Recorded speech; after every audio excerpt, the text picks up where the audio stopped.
8:51 this morning. We're turning our attention back to hurling. I'm delighted to say James Skehill is back with us. James, good morning to you. How are you? Hi Joe, how's it going? Good. We planned this when we saw that it looked like Micheál Donoghue was out, but just when we thought he was out, they suck him back in. Examiner this morning reporting that he's not out of the running entirely for the Galway job. This is fast becoming as interesting soap opera as the situation in Kerry. What's going to happen? Tell us what you think is going to happen. I'll tell you what I think will happen and tell you what should happen. What I think will happen is that there's a possibility that a candidate might be rushed through in the next couple of weeks because they've set themselves a deadline. What I hope will happen and what should happen is that time should be taken by the interview committee or the interview panel, should I say, to work on relations with Micheál and try and get this appointment done.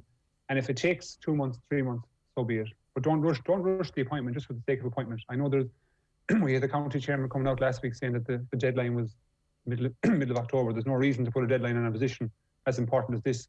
Like if you were nominating a manager for a club, you would carry out due diligence and make sure that the position was filled by the right person as opposed to the position being filled fast. So I would hope that time would be taken and everyone would come on the same board and essentially just try work with Micheál to get him back into position. But again, that's what should happen. What I think will happen is there's a couple of things here I'm going to go into a bit deeper than this. Is that I was in the dressing room in 2017, let's say, in the final, and Micheál has a great vision, right? And he's the type of person who I would class as a great leader, right? And like great leaders will convince you can do great things. You know what I mean? They might do it in your grasp, but he convinces you can do them anyways. And he said in the dressing room after the game, after winning Ireland, he'd nearly forgotten about that Ireland we just won moments ago and was looking towards the future, trying to build. And he was aiming it at the players to up their game as best they could. But he was really throwing task at the board and trying to get them to implement, connectivity for all teams and get going with player development and get joined up thinking and get on the same page so we can create like a Galway wave, as Joe Connolly used to call it. And that just didn't happen. You know what I mean? And I think what a big issue is that Micheál's ambition and his view for Galway as a whole is not being matched on the other side of the table. That's why I think he's kind of reluctant to come back into the position, because like his ambition is so grand. Like he envisages multiple Irelands for Galway. He envisages 13 and 14-year-olds coming under Lux's wing and all a pathway getting towards the senior team, joined up thinking, collective thinking, and a pathway to success. But that's just, again, that's met with resistance, to be honest. Why? Why is a good question. I think the GAA as a whole, a certain GAA community, and especially people who are in the office positions, right? They're slow churners when it comes to change or when it comes to modernization. Like we've seen over the past couple of weeks, the debate with regards to football proposals. And from a player perspective, the obvious thing is to go with the league type format, which is the best thing for everyone. But that's why I struggle to understand why people on the opposite side of the table are saying that the provincial championship is still perfect. But my point is, it's a slow churner. And it's like it takes forever for the GAA to inflict change, And I just don't see anyone in Galway putting their head above the parapet to try and change things a small bit, because, yes, a vision is grand, it's great, but it takes finance. It takes a lot of work. It takes subcommittees. It takes, huge fundraising and approaching people and asking for money and getting things going to get where you want to go. And like I just started to look at Tyrone to say how do they come on board, because they kind of, yes, they were in semi-finals, but they weren't really serious contenders. And you look at the Tyrone team this year and what have they got behind them? And then I got looking a bit deeper and I saw Garvahi and I saw that facility was built for £7 million and it had 10 dressing rooms, 4 for women, and it was done with 200 members in Tyrone giving £5,000 each. Like that's colossal fundraising. That's huge thinking. You know what I mean? Huge thinking, grand thinking for something bigger for Tyrone, and then win the Ireland this year. I just think there's a bit of resistance because we're stuck in our ways a bit, and I think we're quite content as a Galway group.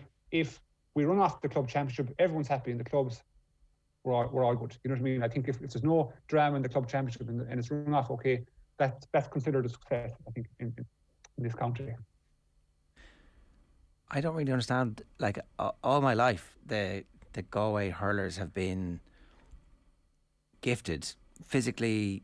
The skill set has been there, the athleticism has been there, the bravery has been there, and like I know you guys got over the line eventually, but it feels a little bit like you're one of those teams that left a couple behind you, and absolutely, the conversation you're having with us now, the Limerick model is the model, isn't it? Like, that's the joined up thinking. And it goes back to the investment and the money, and fair enough. But like, every county has access to these funds if they go and ask for them, and if they shake the tree in the right way, and if they have a visionary, like Micheál Donoghue would say to local businesses, this is what's going to happen to our community if we invest properly. Here's where your money's going to go. I'm going to make sure that every pound, shilling and pence is accounted for, and this is the potential that we have within us, particularly given the tradition that Galway hurling has. Like, I don't know, that like, I think back to Éanna Ryan and how the hair would stand up in the back of your neck when he was getting it. I think back to Joe Cooney. Like, that's your tradition. You guys own that. That's an unbelievably powerful elixir. Correct. It's the tradition in Galway is huge. Like, I grew up hearing about stories about specifically Tony Keating and Éanna Ryan because my mother was from Clonmerdale, and I heard it, and they became two heroes of mine, let's say.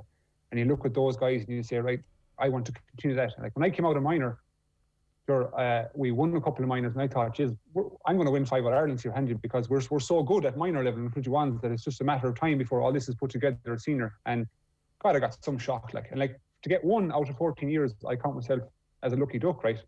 When you consider that we went up against good teams, yes, but we left some behind us, and there was instances like going off the pitch that, and even deeper off the pitch that didn't help us in any way, shape or form. And I think of the county, and like, I struggle at times, and I get a bit upset and a bit angry, and I get a bit wound up, let's say, when I start talking about it, because there's such passion inside in Galway to try and get success, And I just don't think that's reflected, at board level, if I'm honest. As I said to you, and I might keep repeating myself here, right? But I think if the club championship goes off well, everybody's happy in Galway. And like, I was looking at the committee, there's 22 members in that board committee, and you can be sure, come December, they'll all move around. This lad goes to that position, that lad goes to that position, and all the same top tier will remain in the same position, and there'll be no change inflicted. That's why I heard rumours recently of a local businessman, Micheál Donoghue, who went up a couple of years ago to run for the chairmanship and wasn't successful, but he's interested again. And like, if he was interested, he'd be the type of person who, again, would have a grand thinking. Like, he ran a very, very successful international business, would have a good means to an end, let's say, and I think his vision would match that of what the players and management would be. So you need someone like that who's going to stick their head above the parapet and really inflict change across the board. And it's going to be tough to do, because you see, anything that the GAA has done in history, let me give you an example. Sean Kelly, when we were Rule 42, he got a lot of ridicule for that, you know what I mean? But he put his head above the parapet, and now it's classed as a great decision, looking back with hindsight. And I just think that someone came in like Micheál Donoghue, came on board, got a whole host of business people around him in from a financial perspective, because a lot of the games nowadays are driven by finance. I think I won't say it's well publicised, but in inner circles, it's well documented that Teneo gave Tipperary in the region of €1 million, let's say, at the time doing their Ireland 19. And that's the scale we're at. We're not like, and don't get me wrong, I'm not underappreciating what people give in the couple of $100,000, let's say, for main sponsorship. But, and again, it's going to sound a bit ridiculous in one sense, but it's just not enough in today's game. And it's not going to the players, it's just putting all the infrastructure in place and putting all the basics in place for a team to thrive. Like, you consider Micheál, and I don't know if you like me saying this, but Micheál and his managed team over the course of their tenure raised in the region of $500,000 themselves, to try and fund, their team and fund their ambition, you could say. Look, and again, you might think I'm going around the house a small bit here, but to go back to the issue at hand is the manager. And for me, it's Micheál as the manager. And I think the players would, as from what I gather, would like and would really be excited for Micheál to go back again, because they know they're getting a real, they're getting a CEO of a business who's going in to run this thing. You know what I mean? And it's just, I think every effort should be made to go back and mend relations or inflict the change that's needed in order to get that man back as manager. When you talk about that lack of a willingness to put one's head above the parapet in relation to the Galway County Board, was that something that you were acutely aware of as a playing group in 2015 when you come close to taking strike action? You knew that something drastic had to be done in order to make decisions at county board level. Yeah, I think we were a very strong group back then. Like, I'm not saying the group now aren't strong, but just when I had experience of it back then, we were a very strong group. I think we had people inside in that group as the players who could, who if they wanted to, would be very politically based and would be able to debate well and carry themselves well. And I won't say take on people, but at least hold themselves really well, in getting their views across and their point across. And the strike was no problem. That was going to be a full-on strike. And what the board said to us that time, and this is the truth, it's not made up, was that we don't want player power. And that phrase gets on my nerves, because that wasn't player power. That was just, again, like with the Irish few ladies, the ladies soccer team, that there needs to be change, let's say, in order to get what they need to thrive. And we understood at the time that the setup that we were involved in was not good enough. It wasn't sufficient to challenge the big teams. So we wanted change, and we were prepared to do essentially anything, you could say. Go as far as mediation, or as far as you want to go in order to get change. And eventually we got not what we wanted, but what we needed, and then we got to Ireland. And I don't know, if something as drastic as that is to happen right now, you know what I mean? I myself, coming from a very staunch background, and say in my beliefs, in the sense that Micheál is the man, I'd go for it. You know, I would just stand down and make sure that he comes back on board as the manager, you know. And like we mentioned, when he stood down a couple of years ago, it's for the same reasons. For the same reasons he won't come back now, or is reluctant somewhat to come back, are the same reasons as the reason he stood down. It's not family, because, you know, the team, when someone walks away from a county team, or someone walks away from a position, is, it's family or work reasons. Everyone has given up something. Every player has given up something. The physio has given up something. Everyone's given up a minor bit of themselves to be in that position. And 9 times out of 10, the family is the large percentage of that, right? So I don't think that's an issue. That's going to happen. I think what the issue was that he really wanted to explore Galway and make it a grander thing than what it was, and we were kind of stagnant. And that's where I feel we're at the minute. Right now, we're really, really stagnant. And as much as I hate to say it, guys, I feel like Galway are right back square one where we were in 2015. Can I ask you then about that conversation when he comes and tells you as a group that he's reached a point of frustration, that the stagnation is what the future is going to be, even if he continues? What's that conversation like with you guys? Is it like are you very difficult? We were obviously all in the room, and like, it's a rarity. Like, if you see grown men cry, let's say, it's usually down to success for achieving something huge. You know what I mean? Or if you see grown men cry in a team environment, it's because you're after suffering a devastating loss. You know what I mean? And I was in that room, let's say, and there was multiple lads crying, because we understood what we were losing. And that's why we all came together as a player group and, you know, tried to fight to keep him. But there was no appetite whatsoever to change on the other side of the table. You know, no appetite whatsoever. And then Micheál, ultimately, I think it's a bit like when you shake a Coke bottle and open the cap, you know what I mean? He just had enough, you know what I mean? Because I'd say it was just a constant battle to try to get better standards, get better infrastructure, you know, try to get ahead of athletic development and get grouped up thinking amongst all the managers and all the teams, as opposed to being so fractious and so singular minded. You know what I mean? There's a very individualistic mind amongst some of the managers, let's say, across the board, in terms of grouped up thinking. And that's very, that itself is tough to handle as a senior manager when you're trying to get, you know, buy-in from other managers who are feeding your team as well with the youth, you know.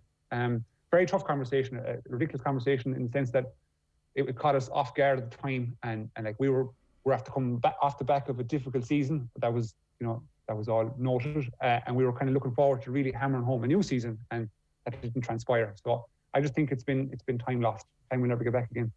Can you explain that timeline of events, James? Like, so Micheál Donoghue says he's had enough, he's leaving, and then you mentioned there that you guys made representations on behalf of Micheál Donoghue.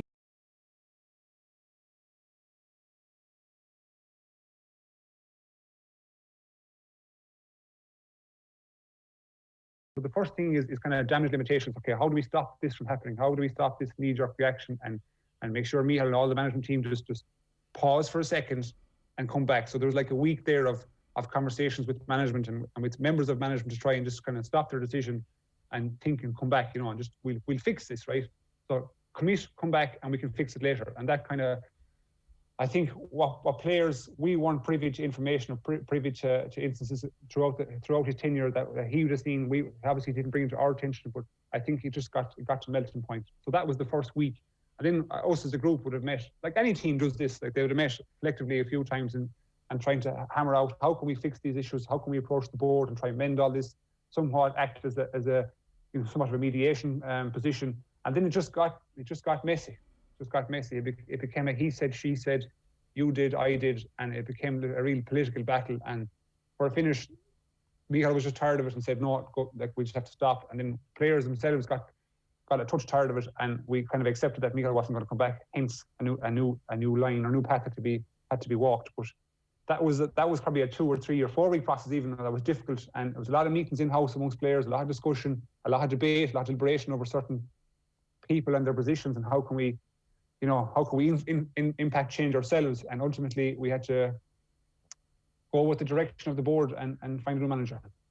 Did that have an impact on the playing group and their relationship with the board? And were any of you concerned about your own playing role as a result of being seen as leaders or ringleaders of the movement to keep him? Yeah, well, going back to the 2015 time, just for a second, there was the Super Six, we call it, let's say, in the sense that there were 6 lads that the previous manager had identified as the ringleaders. And he was so far wrong in terms of who the 6 guys were. First of all, ironing out 6 people as the ringleaders was just, and I was one of those guys, and like, I didn't, excuse my language, I don't give a shit. Like, if a new manager comes in and puts in a good setup and I'm dropped, that's fine. It takes, that's not a selfish mindset. That's a collective mindset for us all to thrive. And bear in mind, I'm not on the team. I retired. I'm finished for this forthcoming year.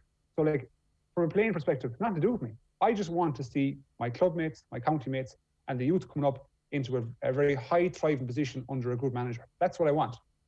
Whether I'm going to get it or not, or we're going to get it, it remains to be seen. So, and again, players aren't contracted. We have no contracts that we can sit in the sideline pretend to be injured, right? We can be dropped in an instant. Again, like there's guys, real good, like teammates that I've played for before, when a new manager comes in, he drops 10 guys in an instant and doesn't give them a chance to, walk away themselves. But that's a different story entirely. So I was never afraid of any kind of ramifications from a board or from management. I was willing to accept that. But you can be sure that there are players, right? And it's the same in every group. It's the same in every business environment, every group setting across the board, that they will look at themselves first. They'll look for I suppose, self-sufficiency and for themselves to survive, and then they look at the group next. But I think in the Galway team at the minute, in terms of players, it's overwhelmingly group first. Overwhelmingly, there might be 1 or 2, let's say, that's unbeknownst to me at the minute, but it's overwhelmingly the group ethos is group first and individual second. The potential at the moment, and there are various names out there. Davy Fitt's name is not going to go forward, or not going to be allowed to be put forward if Micheál Donoghue is in for the job. But there's a possibility Micheál Donoghue isn't in for the job, and some of the clubs might nominate Davy. Is that still a possibility in your view? Is it possible that next season Davy Fitz is actually the Galway manager? Look, when you're talking about Galway, like, anything is possible. He himself came out and said he wasn't interested in the job. Publicly said it, right? But saying it publicly is one thing, but then the inner workings of phone calls and meetings is another thing. And I don't know what club has nominated him on the back of what, probably just what he's done in the past. But as I've said it before, and it's well documented, and people have said it to me, whether in a positive or negative light, that they think I don't like Davy Fitz. It's not that I don't like them. Like, personal has nothing to do with them. It's the business side of this, let's say, and it's his actual ethos in training a team that I don't agree with, and it's not suitable for Galway. So is there a possibility? Probably a 5% chance. Is it going to turn to reality? I would say no. I just don't think he'll be well accepted amongst the players, as I said to you before. I just think that's more media, newspapers trying to fill some column inches and trying to drive a bit of hysteria around the whole position. I think it's down, realistically speaking, to 3 in-house Galway people, and well, maybe now even 2 at the moment, in terms of, in my opinion, it's Micheál. He should be, again, hounded to take the job, but also he should be approached in a very civil manner and a politically correct manner, and trying to get some of his thinking and some of his, as I say, pathways to success implemented for him to come back. There's him, and there's also probably the possibility of the Trinity manager, I'd say Jeffrey Linsky, who, again, it's not been stated publicly because the names haven't been released. It's only because it's the inner workings, the inner circles that you hear these things. But in reality, the only 2 options at the minute are Micheál and Jeffrey. And I think Micheál is the clear winner in terms of record, in terms of, approachability amongst players and man management, etc. So, to answer your question, that was a roundabout answer. I apologise. No, it's perfect. I don't think it's going to be running for Davy Fitz in Galway. Okay. It is. Sorry, go for it. No, you go on. I just kind of have, like, beyond the managers, it's kind of like this kind of theme that's come up during this conversation, James. This sort of wider conversation about Galway and how they actually reach their potential. Like, Micheál Donoghue sounds like a phenomenal manager, but from what you're saying, getting the right managerial appointment now isn't going to fix all the issues in Galway. And it just kind of came into my head the other day about the strikes in Limerick around the turn of the decade, and had that not led to radical enough change within the county, there's a chance Limerick, with their golden generation, would have won in All-Ireland, and there would have been that level of contentment. But we never would have known how great this Cian Lingeera would have become, the possibility of matching that Kilkenny team. Like, is that overstating the level of importance that a county board and the systems in place can actually have on the success of a team? And is there a level of regret that you have looking at what's happened with Galway? I have a massive level of regret, one huge level of regret, because again, it was my own time playing that I think we should have won more, and we left games behind us, and the cynic will look at the player and blame the player, but it's a much deeper issue than that. Like, it's a far greater collective that puts the player onto the pitch. You know, that all the preparation was into, like, the 95% of the whole year was preparation, 5% is playing, even less. You know what I mean? And it's a lot deeper than that. And you know, it's the small things, like when you consider strike action is severe. Yes, it's severe, right? But it's necessary. And like, I know in terms of change, I look at, I know she stepped down, but Tracy Kennedy in Cork did good work in Cork. I look at Micheál Donoghue. Like, Micheál Donoghue was heavily challenged for the chairmanship, let's say, or he heavily challenged for the chairmanship in Offaly. And now there's a buzz about Offaly because he's putting a focus and he's putting a bit of eclectic thinking into Offaly. And now there's a buzz on both sides of the ball, small ball and big ball, if you know what I mean, in terms of them winning. So that's kind of what Galway, they need a figurehead who's a public figurehead and who can approach each club, you know, individually without any baggage, and look to go forward. You know what I mean? Like, just Galway is a bit. There's bits of Galway that are rotten, if I'm honest, right? I know firsthand of a delegate who went into a convention and went against the wishes of his club and put down the opposite name of a candidate for chairmanship. You know what I mean? He was given clear direction to put down name B, and he went in himself on a tangent to put down name A, because it treats himself as an individual. He probably got a ticket to a game or probably got some sort of promise, and then he put his vote sideways. So he went against the wishes of a club and went on a tangent. That kind of instance, right, is across the board. It's absolutely across the board.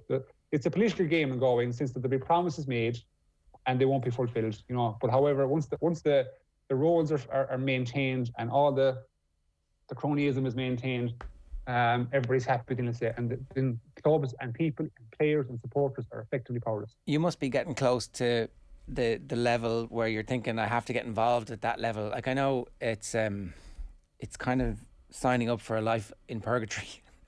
I do. Look, sir, I'm not interrupting your question.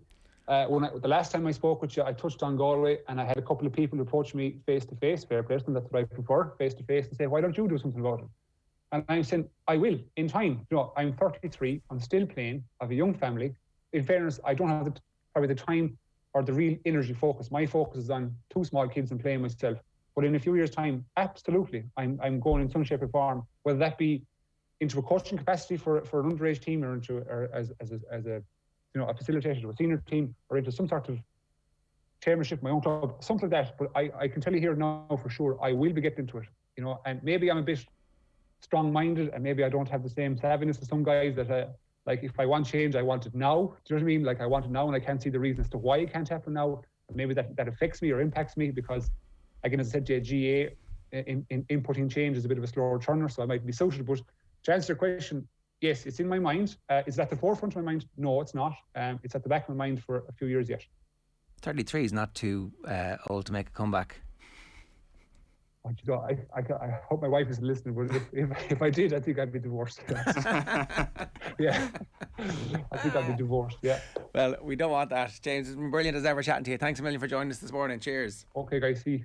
It's James Skehill there. Always brilliant stuff, and like, that potential that's right there. If you look back at their underage success and the quality of hurler that they've produced, and again, it's not one type of hurler. They don't just produce halfbacks. They produce free scoring forwards and have done, and they produce small nippy corner forwards and giant of men who can play full forward or centre forward. They had some of the best halfbacks that we've ever seen, and I don't know, there's something there. There's like a Limerick level of quality of player coming through in groups, but it's really interesting to hear somebody who's been on the inside who feels that they underachieved saying that we underachieved and this is why we underachieved. Because that was certainly the theory maybe going into the 19 season. I know Limerick don't end up winning it, but there was a sense that if they were favourites, that Galway would be the team to take them down. And I wonder, have we actually just missed out on a great Limerick-Galway rivalry? Oh, we saw bits of it. We definitely saw bits of it. Like, maybe it's not over.